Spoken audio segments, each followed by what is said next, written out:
Hi, and welcome to the next topic of this module.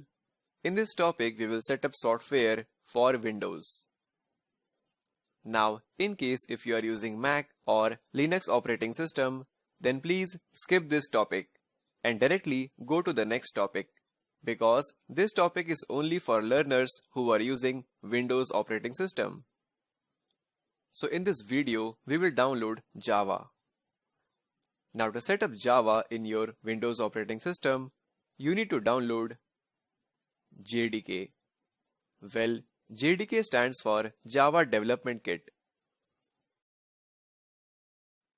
And this JDK contains JRE, which stands for Java Runtime Environment. Now please don't worry about their full form and what they are meant for. Basically, we need just JRE to run Eclipse IDE in our system. But for the sake of simplicity, I will download the entire JDK, which will give us JRE. Fine, so let's get started. Now let's open our browser and navigate to google.com. And then search for JDK for Windows. It will show you the first link from oracle.com. Open it. You will land on this page.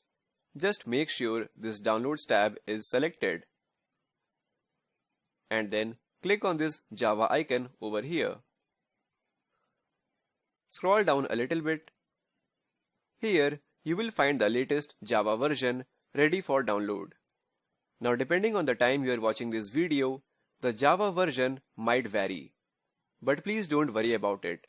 Downloading different Java version won't affect our training objective. Just accept the license agreement. And here you will find two download options for Windows. One is the exe file and the other is the zip file. Make sure you download the exe file. Just click on it. Select the location and your download will start. Just wait for a while for the download to complete. Once your download completes, move to the next video where we will complete the installation process.